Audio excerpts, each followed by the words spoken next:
Picturing America online training session, which is an introduction to visual thinking strategies. There are 3 survey questions that are going to be popping up on screen momentarily, and we would appreciate it if you would take a moment just quickly to respond and give us an idea about who we have with us today. And while you're all doing that, I'd like to say a few words of thanks on behalf of ALA. As you know, Picturing America is a major initiative of the National Endowment for the Humanities, through which they've provided American art and history resources to nearly 60,000 schools and public libraries nationally. The project began in 2007, and ALA has been fortunate to work in collaboration with NEH on the project since that time. We're very pleased to be a part of Picturing America and pleased to thank NEH for their ongoing and generous support of libraries. I would also like to thank the Institute for Museum and Library Services, IMLS, for their support. IMLS has provided major funding for Picturing America programs in public libraries, including support for ALA's newly launched resource website, which is Picturing America for Public Libraries, and that can be found online at www.programminglibrarian.org/picturingamerica. Today's session is being made possible with funding from IMLS.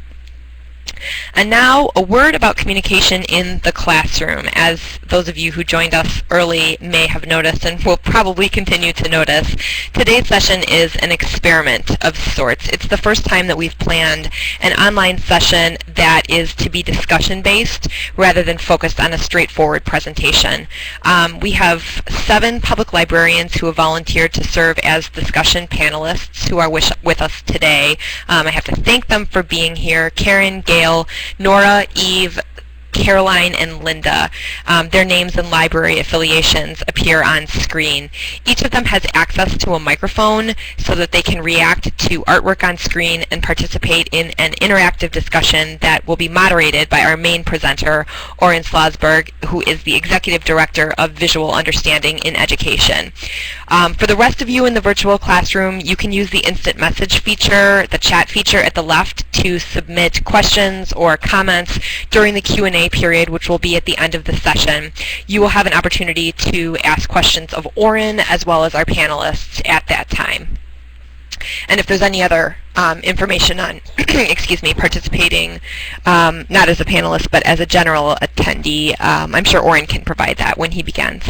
But to keep things running smoothly, we ask that you do not use the common chat area to pose technical questions. If you are having a technical problem, you can send a private instant message to Angela Hanshaw. She's our host in the classroom. You just do that by selecting her name from the pull-down menu, and you can send her a private message. And if you do have technical problems, don't panic. We are recording the session and you should be able to access it offline.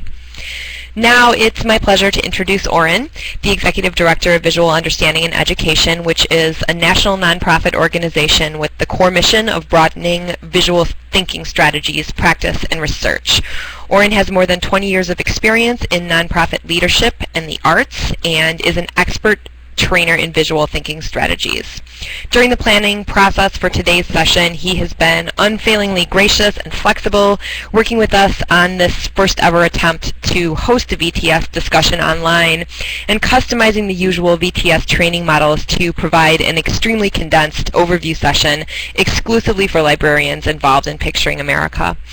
I also need to thank Wendy Lukehart, who is the Youth Collections Coordinator at the DC Public Library, for putting me in touch with Oren and his staff at VTS. Wendy has gone through formal VTS training and has done an excellent job of using the method to frame Picturing America programs for young audiences at the DC Public Library. You can find sample programs, access to another online training session on November 18th, as well as a blog post about her experiences on our website, which again is www.programminglibrarian.org/picturingamerica.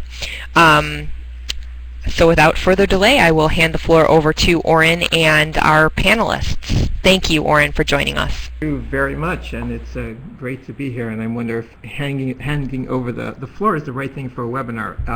This is an exciting opportunity both to be working with ALA, and I wanted to thank Lainey Castle and the the staff of the American Library Association for hosting this conversation about picturing America and visual thinking strategies. And I'm talking to you from New York, and you'll be hearing the subway going by once in a while, but overall, I'm looking forward to this session. What I'd like to start with is to kind of give you a background of where visual thinking strategies, or VTS, comes from, because it actually comes from an interesting confluence of circumstances where the Museum of Modern Art in New York was trying to figure out how is it that people make meaning out of what they see. So we kind of assume that since everybody has eyes and we can see the world around us, when we look at art, we use the same ways of making meaning out of what we see. But we know that it's not as simple as that. And when David Rockefeller, who was on the board of the Museum of Modern Art, asked Philip Yenawine, the director of education at the time, this is in the early 90s, to demonstrate what is it that people learn when they come to a museum, he was a little baffled, because we kind of assume that people come to a museum, which is an institution of education, and we know that people learn there and they make meaning using their eyes. So what Philip thought is, wouldn't it be great if we can attach some kind of special machine on top of everybody's head as they come into the museum, and we can measure what they know, and then when they leave we can see what kind of difference, what have they learned when they come to the museum.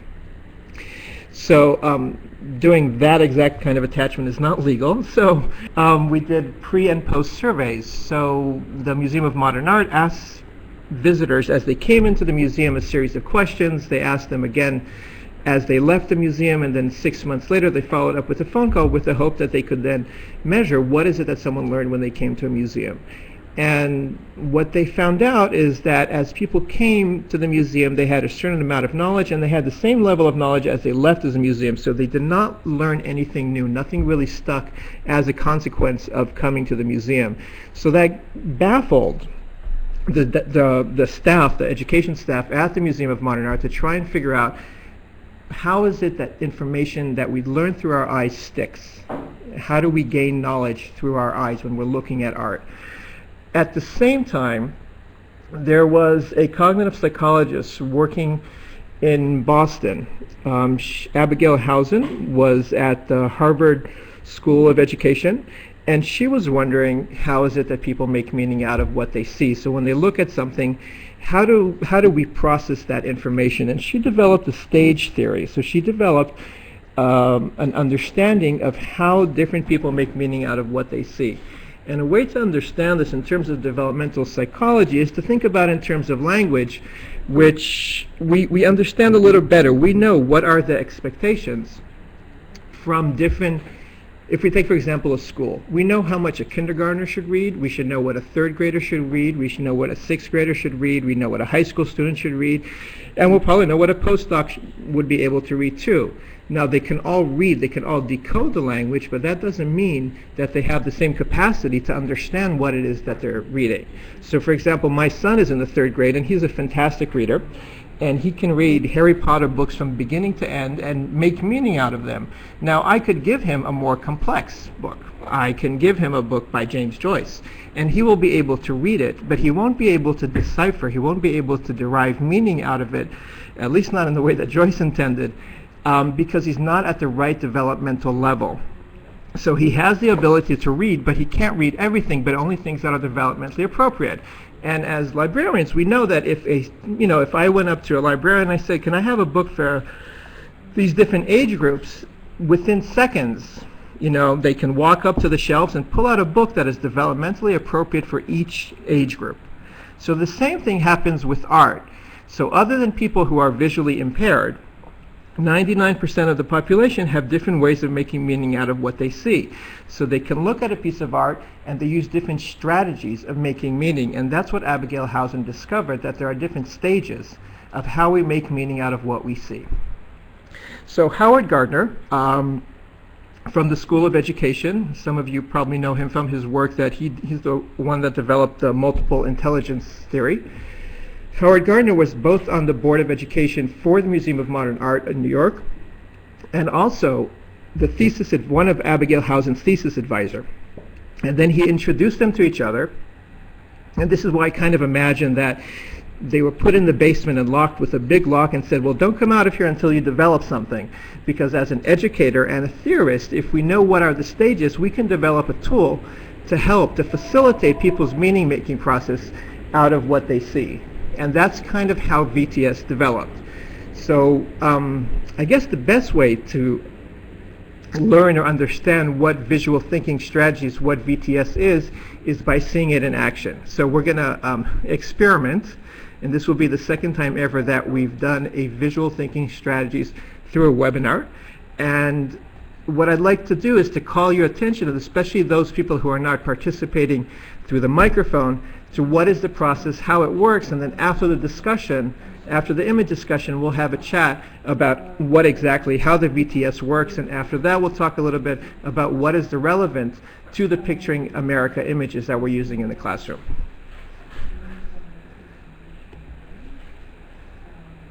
So, I hope everybody can see this image, and why don't we take about some time just to look at this. So if I can ask all of you just to look at this image for a second.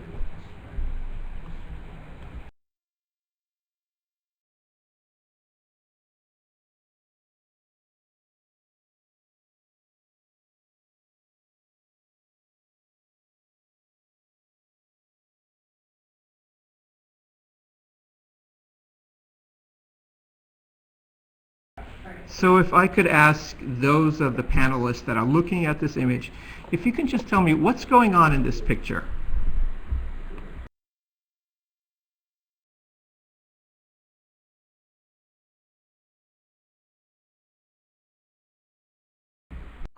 This is Eve. It looks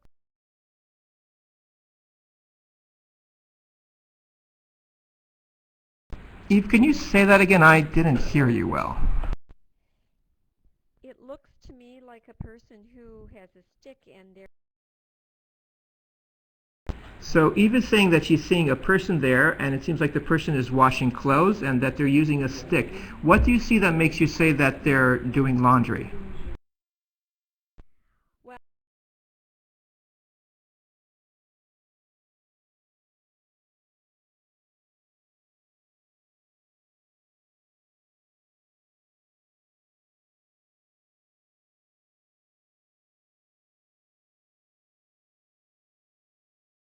So Eve was saying that on top, hold on.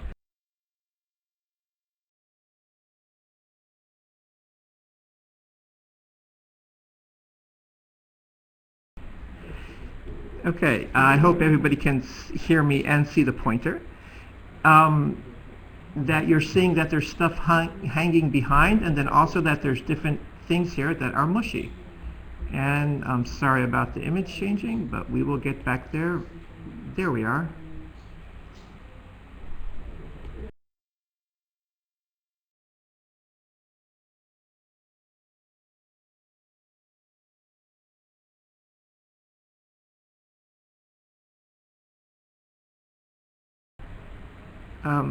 Karen. The same thing, that based on how things looked in the back, like they were blankets or sheets or towels, that very soft look, and that it did look like the items were in a big bin being washed around. It almost had a real sad feeling to me, the person's head down, sort of shoulders slumped, so that's what I was thinking. So Karen was saying that she was looking at this character and she was agreeing with the previous speaker. I am not sure if everybody's experiencing this change in the picture going, and if anybody has advice, Angie, on how to change it back, there we go. Karen, can I ask you to repeat what you just said?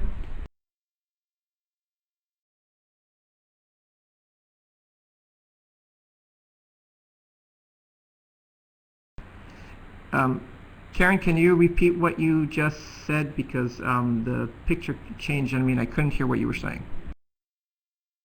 Sure.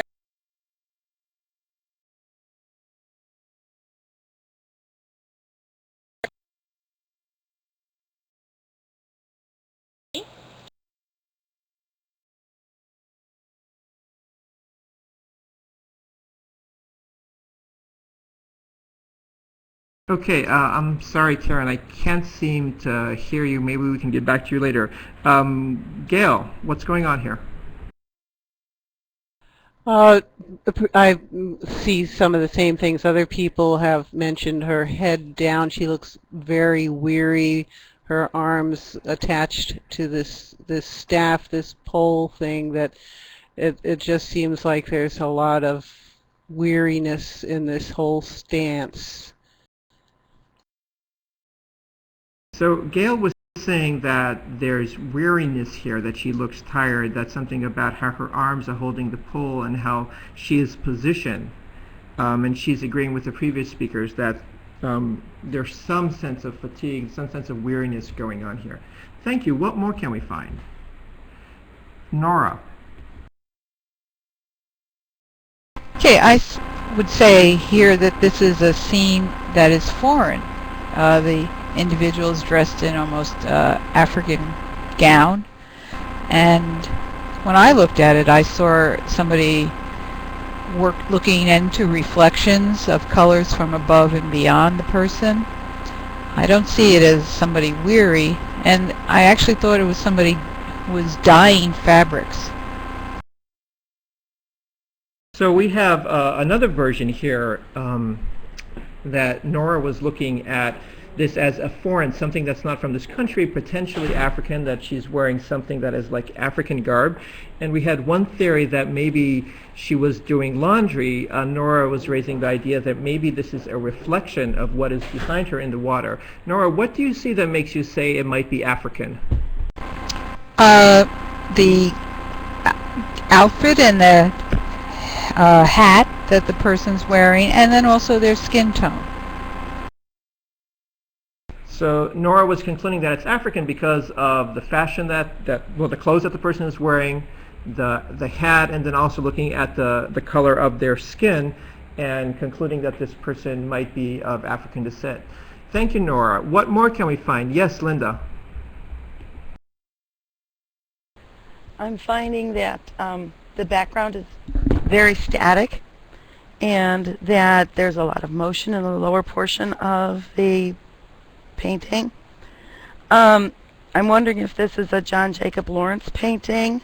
This looks like his style and what he does, and so I would assume that the person, the character, wouldn't be African but African American and doing some very difficult labor.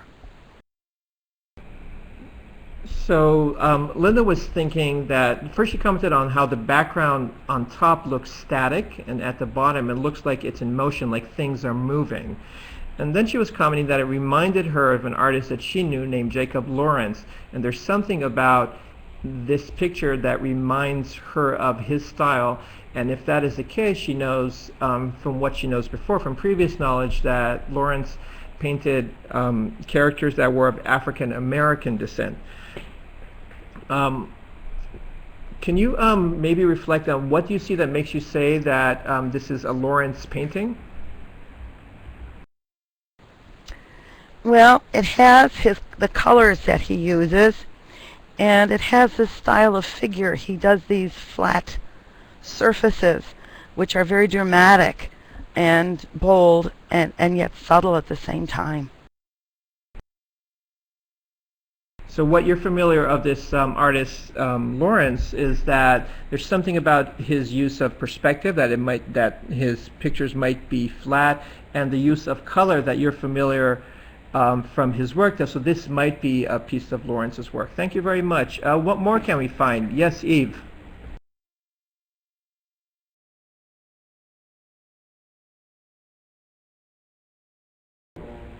Eve, can you hear me? I forgot to hold my hold thing down. This is Eve, and yes, I vote for African because I think that quite a garb is what a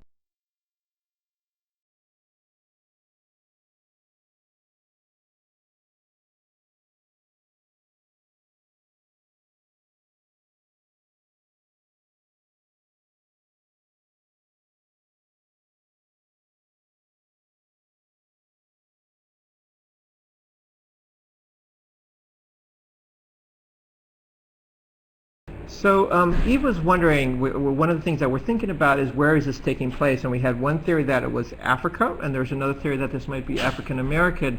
Eve was thinking about how is it that she's familiar that some people in this country might be doing laundry, and she's familiar more with people using racks and other ways to do laundry, but using the stick was not something that she was sure about.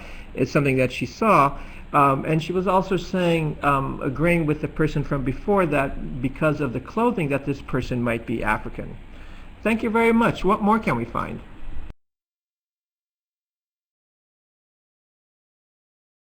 Eve, did you want to add, or is your hand still up?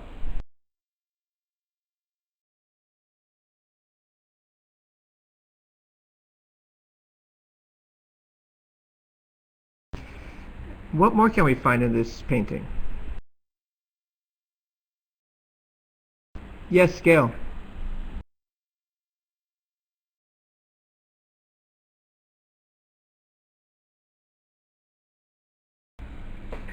Gail, go ahead. Sorry, I forgot the button. When I look at the background, I see there's not too much hanging in the background. Most of the background is very dark. Few things hanging there that she is presumably, if she is a washerwoman, finished washing. But the foreground where her work is seems to be filled with many more things that she needs to complete, which adds to my thoughts that this is someone who has hard work to do.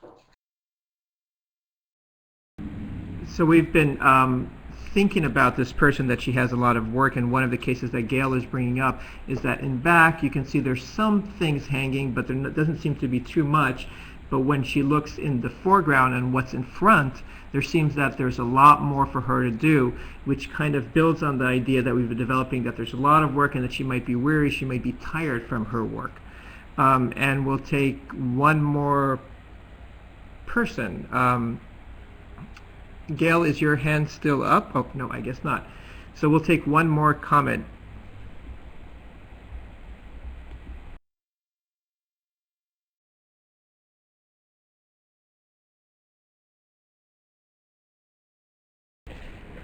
Okay, well, I hope everybody can hear us. Why don't we move ahead? What I'd like to quickly talk about is, what did you notice that just happened in this conversation? What were some of the strategies that that we use in this image discussion?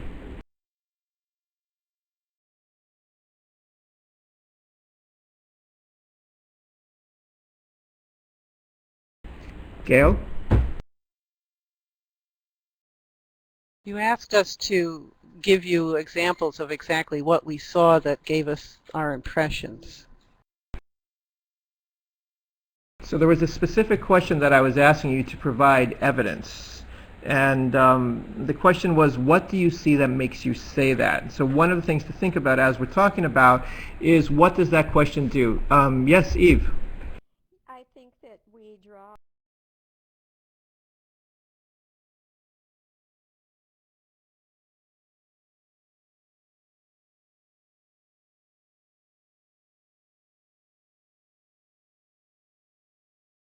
So when we're decoding the painting, we use what we know of the world. We use our experiences, our knowledge, things that we've learned, things that we've seen, things from our travel, and we bring that to play when we're looking at an image and making meaning out of it. Thank you. And Eve, I think you need to speak up because we can't hear you that clear. Yes, Linda. We tried to make the painting familiar to us. Whatever we saw that might have been different or strange, we tried to make it relate to things that we knew. So in a sense, when we looked at it first, we had to frame it within what we were just talking about a second ago, is that we frame it within what we know of the world. So we bring a certain amount of knowledge and we see how that painting fits in, and using that information we derive meaning out of it. Yes, Karen. We also used the comments from other people to help frame it. For example, the African American comment, or how there's movement in the front. Those are things that we may have missed the first time, but listening to those people around us helps to draw from our own experiences to help us see things a little better. Did you notice anything about the facilitation strategy that helped with that process when we were building on top of each other?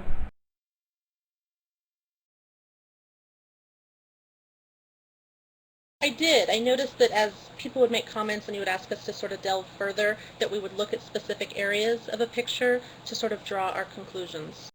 So there was a process that we called scaffolding, and if it's a Vygotskian concept where we build upon information that we get from other people. So when imagine a conversation between two people, one person says something and then another person builds on that. So if one person said that she was doing laundry, maybe someone else saw that there was stuff hanging behind her, and then the third person thought that she was tired because of all the hard work. So this process of scaffolding is how we make information as a group when we're looking at a painting.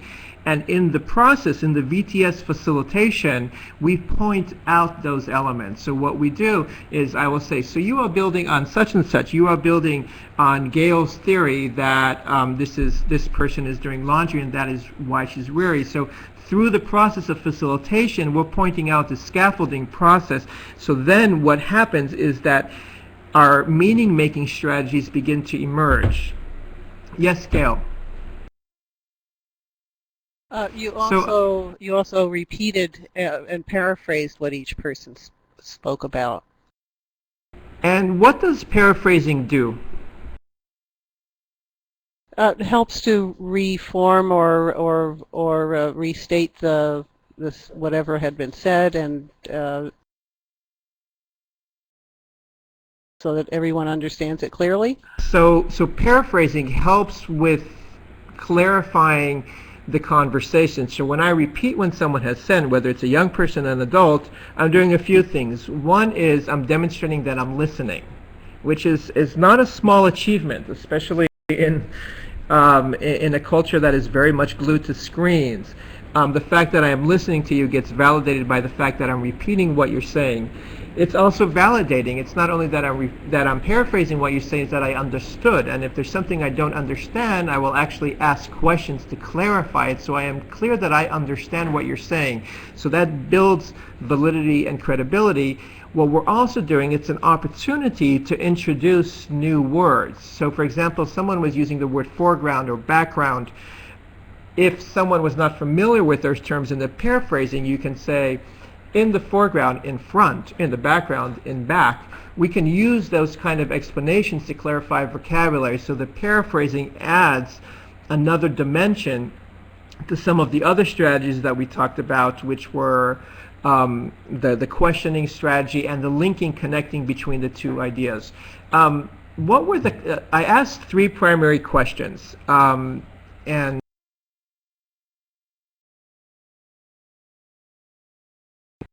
there they are. I asked 3 questions. What's going on in this picture? What do you see that makes you say that? What more can we find? What do you think these questions do?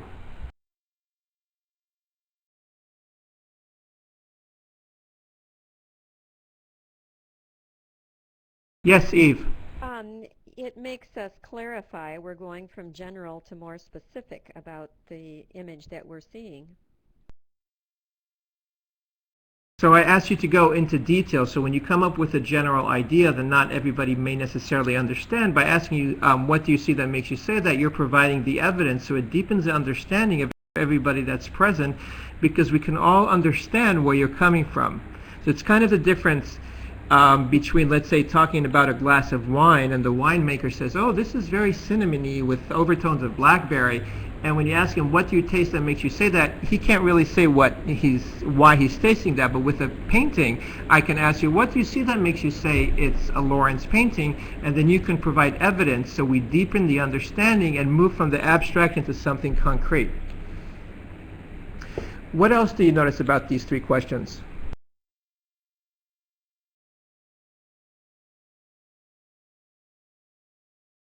Yes, Gail. They're very open-ended. There's no yes or no answer to them. So the fact that these are questions that don't have a determined answer, and that's one of the beauties about working with art, is that there are a lot of answers. There's a lot of different ways in which we can perceive, and our goal is to engage people in a conversation, engage them and feel safe. So by creating open-ended questions, we're allowing people to be in an environment when at the moment that we're talking about the painting, there is no right or wrong answer, and it's really an opportunity to dive into a piece of art, and art is inherently ambiguous. There are a lot of different layers to what we can see.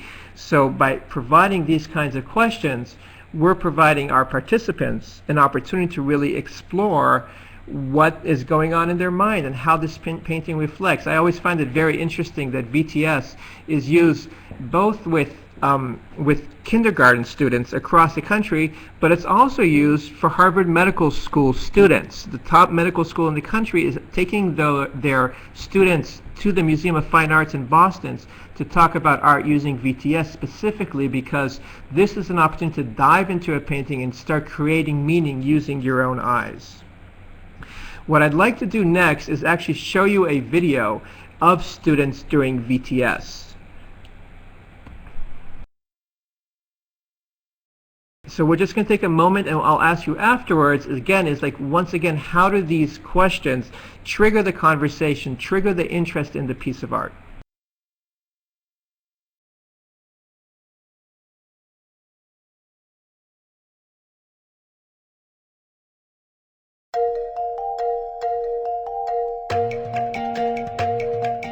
The one with the yellow dress is the biggest sister because, yeah, the oldest, because she looks more mature than the little one. What do you see that makes you say she looks more mature? Because I saw, like, my little cousin, she always goes like this. Okay, so it reminds you of someone? Of somebody younger? This is kind of a pose you associate with a younger person? Mm-hmm. I think that they're in a cemetery because look at their eyes, it looks very sad. Oh, okay, so you're looking at the expression on their faces and you say that their eyes look kind of sad? Like their father died, that's why that's why they're looking like that. Okay, so one possible explanation of why they could be sad is that maybe they're at a funeral, at a cemetery or something. Can you tell me more about what you see in the eyes that makes you say they look sad? I can see the shine and the way their mouth is shaping. Okay, so is that little shine in their eye, do you mean like maybe they've been crying? Yeah. Okay, I just want to make sure I interpreted you correctly. Look it. See how the stem has hair here, and then the leaves. And it was all fuzzy and everything. It looks like the leaves are going crazy, like. Kids start using their eyes to make sense out of the world when they open them as infants. You did this side of the line. They look around them and they reason. They figure out what's going on with their eyes. Schooling very rarely takes any kind of advantage of that incredible strength that people have. So what did you notice about that quick conversation about the first image?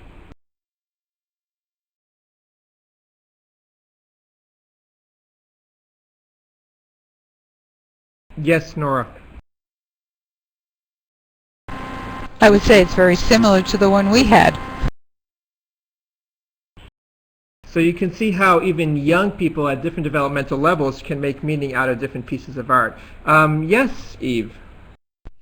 Well, we can also see from the second student that it's influenced by your background. There was something that must have caused him to believe it was a funeral, that they were sad, and that a father had died.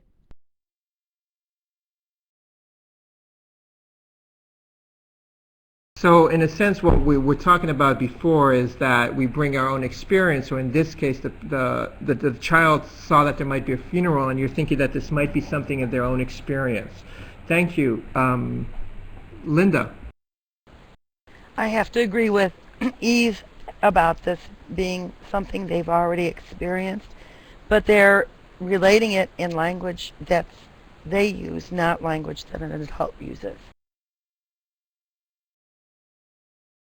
Let me see if I understand you correctly. So what you're saying is that they're going through the same kind of experience using their own information, but they're using language that they know? Is that what you meant? The children are expressing themselves using language and the concepts as they recognize them, not necessarily as an adult recognizes those concepts. So they may see sadness and they may see other expressions, and it's through their own experience. So it reinforces that idea that we've been talking about, is that they see the sadness the way that people of all ages do, but the way that they talk about it is based on what they know of the world, using their own unique perspective, in a sense. Yep, yeah, that's right. You said it much better than I did.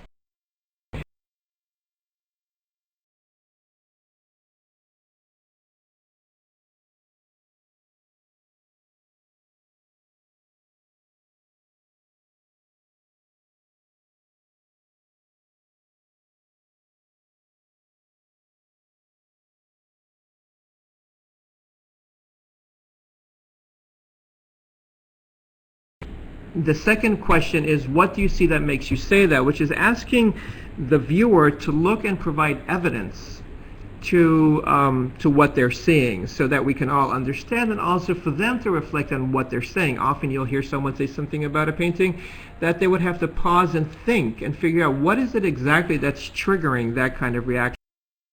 The third question is, what more can you find? And again, an invitation to say that this conversation is not ended, that there's a lot more to be found. And while we're doing that, there's 4 other elements that we do. First of all, we're always listening. We're pointing, and this is somewhere that the webinar, this is a new way of doing it, but with the cursor, what we're doing is a form of visual paraphrasing. So we're using a verbal paraphrasing in order to reflect back what someone says, but then we're also doing a visual paraphrasing. So when someone's talking about the stick or the laundry or the things hanging behind, if you were standing in front of me, or as you saw in the video, you would use your fingers to point to different elements in the painting. So there's a deepening of the paraphrasing because it's done both visually and verbally. And the fourth element that we use is, the third one being paraphrasing, the fourth one is linking. So connecting between the different comments.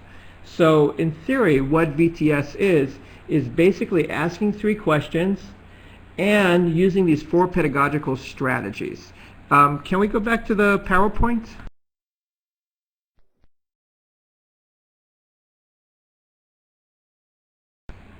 So as we're getting ready, are there any questions so far?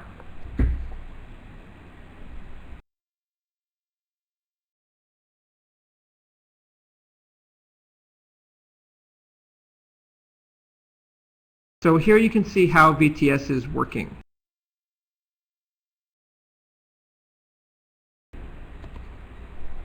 These are the 3 questions. What's going on in this picture? What do you see that makes you say that? What more can we find? And the 4 pedagogical strategies that we use are listening, pointing, paraphrasing, and linking, which to many of us might feel intuitive and part of what we call constructivist education, or what we just call basically basic conversational strategies. But when you combine both of these things, we have enough research to demonstrate that this is a way to dive into a painting. And one of the questions that I wanted to ask is, how can you see this? How can librarians engage community members with Picturing America images using VTS facilitation strategies? So what you saw, both with the kids and our own live discussion, is called an image discussion. And I'm wondering how you might reflect how this strategy might be useful with the Picturing America images.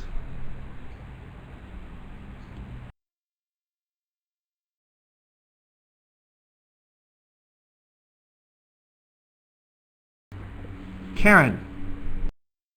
For us, even just at the very basic level, having these images up with our display as far as other materials from, let's say, the museum or library materials, being able to have these questions just posted to get people to start thinking about it. So as staff walk through and maybe touch base with people, when they then come back to a program, they can have that discussion, but at least to get them start thinking along those lines to themselves, besides just looking at it very superficially, to really start thinking about what it is they see in the pictures. once you post the pictures, it's an opportunity for, in a sense, it's giving permission. One of the most common things that I hear in the VTS training is like, you're actually giving us permission to look at the painting. There's an idea that there is specific ways of looking at paintings, which are things that we learn either from television or we learn from museums. But what the VTS questions allow you to do is really permission to look at the picture. So your suggestion was that by posting these questions, you're giving the visitors to the library an opportunity to just look at the pictures and derive their own kind of meaning out of it. Yes, Linda?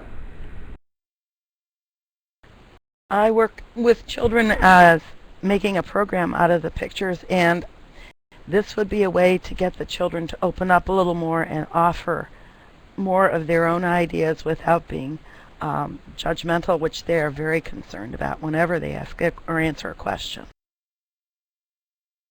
So there's, you're kind of pointing out to this, what we call the education dance, where the dynamic between the teacher or the person who's leading the group and the classroom is one that it is the role of the student to figure out what I'm thinking, so what is the right answer. So in this kind of environment, it's a very non-judgmental environment that you can really get students to engage in a way that feels safe to them. It feels neutral. If you notice, one of the additional strategies that we use is to thank everybody, to react to all comments in the same way, to really encourage that level of engagement, encourage the students to feel safe, and this is for young people and adults, encourage them to participate in the conversation, really using and recognizing their own voice. So you're saying that it might be a good way to bring students into the library, to break them away from the education dance and give them an opportunity to dive into the painting by using a structured facilitation strategy that allows students to engage authentically. Yes, Linda? Oh, I'm done. I just didn't put my hand down. I'm sorry. I think we're all learning this new thing. Eve? Yes, this is the 200th anniversary of the birth of Abraham Lincoln, so one of the Picturing America images was of Abraham Lincoln, and we were fortunate to have an Illinois Humanities Council program on photographs and visual images of Lincoln. This was for adults, and people, we have eyes for a reason. We're meant to drink in images and reflect on them. That was a very popular program. They would love to, they love to see the different stances, the different characterizations of Lincoln, and comment upon what he looked like and what they thought was going on in those images. The old saying that a picture is worth 1,000 words. In some ways you're saying that our visual capacity is really strong. And when you think about it in terms of schooling, be it at a college level or elementary school level, people come with different capabilities in terms of language. Our language skills differ, especially in communities that there's there's a lot of different languages spoken in communities that have high immigrant populations. We have a lot of different language skills, and when are our language skills really perfected? When are our language skills really solid? Some people say 7th grade, some people say high school, some people say that we're always learning languages. But one thing that we know is that our visual skills are very strong, that a 10-year-old can see as well as another 10-year-old, regardless of their language skills, regardless of their background, regardless of whatever their life history may be, as long as they're not seeing impaired, they really have strong viewing skills, and that is often how they navigate the world, even if their language skills are not strong.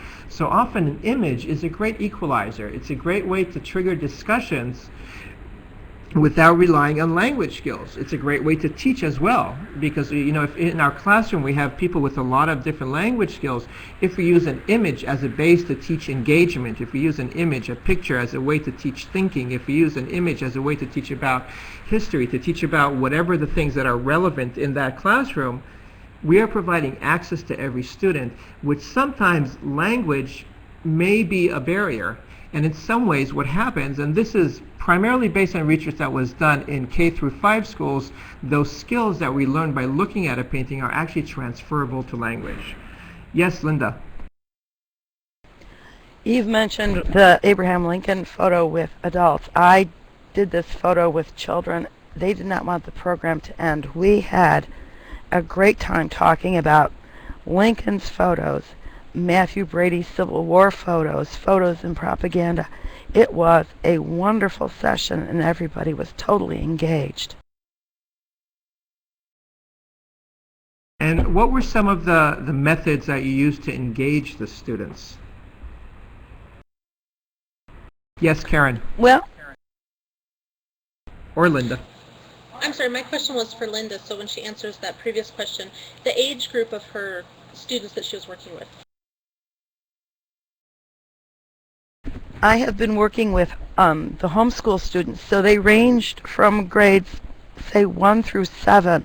I had a wide age range, and they all participate and look forward to the program. But the Abraham Lincoln program, we had them look at Lincoln. What kind of a face does he have? Do you want to meet this man? Does he look dressed foreign to you, or does he look like somebody you'd see walking down the street? I'd give them a little bit of information and then ask what they thought about it. We had great conversations, and I'd give them an idea, but I would say, my idea may not be the only right one. What do you think? So part of the strategy, and this is part of what VTS does as well, is to open up the conversation to allow students, to allow viewers, be it young people or adults, to really engage from their own perspective. And what our challenge is to do is, how do we engage our visitors in a conversation about something in which there is a direction we want them to think, whether they're talking about the last image, which is part of the Picturing America series, in which there are a lot of different images that have specific historical concepts, that have specific historical conversations. And one of the things I encourage you to think about is, after we engage the audience by asking them questions that bring them into the conversation, what could be some of the next steps that they might be able to do? So let's say we took, we had a 15-minute conversation about the Lawrence piece that we just saw. After the conversation, what I hope would happen, and we see this happen a lot, is that the visitors want to know more. They want to learn more. And that might be a way in which the librarian can then provide them with resources that they might be able to find the questions themselves. A lot of times the Picturing America images are part of a larger display or a larger conversation. So either by posting the questions or engaging in image discussions, it's an opening in which we can then provide them with access to additional resources that they might be able to explore. So if they want to know, did people really do laundry that way? Is this happening in Africa, or is this an African American person? We might be able to provide them with some of the access to other resources that might provide them with some information. In the VTS discussion, if you notice, as a facilitator, I did not provide any of the content. I did not provide any of the right answers in order to maintain the engagement, so students can feel safe and feel that they can really express their own opinions. But after the conversation, if people are interested in exploring more, then we know we succeeded in engaging them in the art, and their investigation as far as next steps would be things that they're interested and motivated for, which I can't imagine a better result.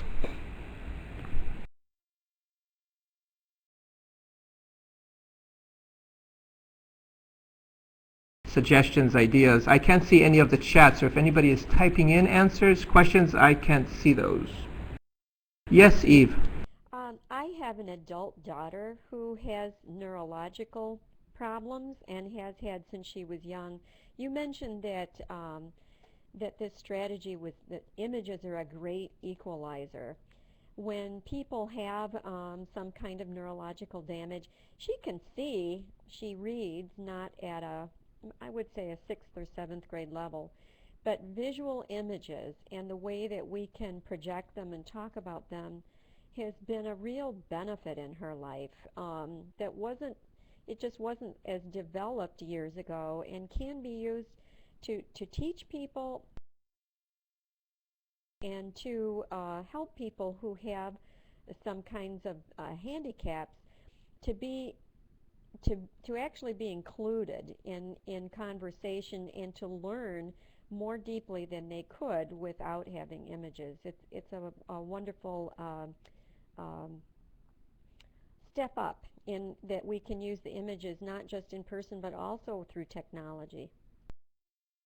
So there's something about the visual images that provides a lot of different ways in which we can get different voices. VTS has been used with people with Alzheimer's. It has used with people that have learning disabilities. And we often get feedback from teachers that in conversations, the students that are sometimes diagnosed with ADD feel that they can engage because there's something about the visual stimuli that provides a different kind of access to language, that provides a different kind of access than reading. And of course they reinforce each other. Yes, Lainey? I just wanted to let everyone without microphone access know that if you'd like to submit your questions via chat, I will keep an eye on that, raise my hand, and when Oren calls on me, can read questions for you if you'd like to submit them via chat. Nora, did you have a question? Well, I was going to comment on what you said as a follow-up to, doing a discussion, and obviously, to have a book display, things that people can take with them, reading lists, handouts, guides to museums in the area. They can go look at more art, and also, web pages that you can put up to direct people to more sites. So, some of the follow-up can be providing these other pedagogical tools, other information that if someone is engaged and curious about a piece of art and is excited about learning more, you can provide them with the access points that you have available at the library. Yes, Linda? With the children, I usually have a book display up, but I also do an activity relevant to what we're studying. Let me see which ones we've done. For the Chrysler Building, I asked them to make a structure out of 2 pieces of newspaper. And the other thing we did with the Chrysler Building was testing materials to see what kind of materials are useful for building structures or in different ways with structures. The kids like to have something concrete after a lot of conversations, so I try to do either an art project with them or science experiments, something that they can physically have a hold on. So in this following up an art, like an image discussion with an activity, this is one of the things that museums often use when they're doing VTS on their collection, is they'll do a series of image discussions but then give the students some kind of hands-on, both just because, once a second grader or an 8th grader is sitting down for half an hour, they do have plenty of energy they need to work out, so you want them to do something quite active. But it's also a way to internalize some of the learning that we had from the image discussion. I've seen people, when they VTS an image, afterwards they'll have a drawing opportunity because they just looked in depth at this painting. They really explored it and developed a relationship with it. So when afterwards they engage in some kind of art-making activity, it's inspired by that conversation. Yes, Eve? We also used one of the images, more than one.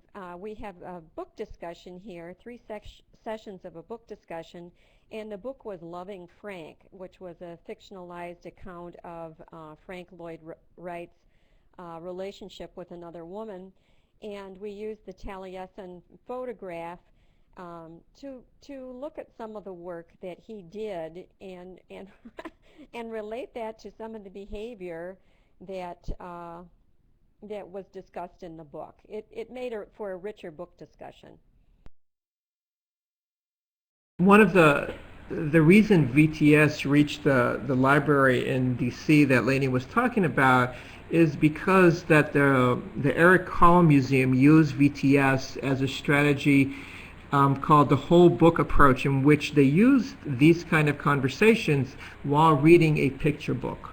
And in a sense, you have the conversation about the images in the book deepen some of the text that's in the book, so it's a way to deepen the understanding. We only have 4 minutes left, so I wanted to touch on a few things.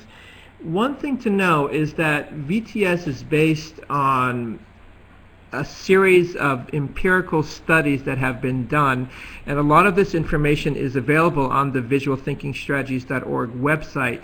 but you can see that there have been published studies in which we explored how is it that we make meaning and what are the results of learning more, of looking more. And as we know with reading, to become a better reader, we read more. To become a better viewer, we need to be looking more. So a lot of that research is on the website.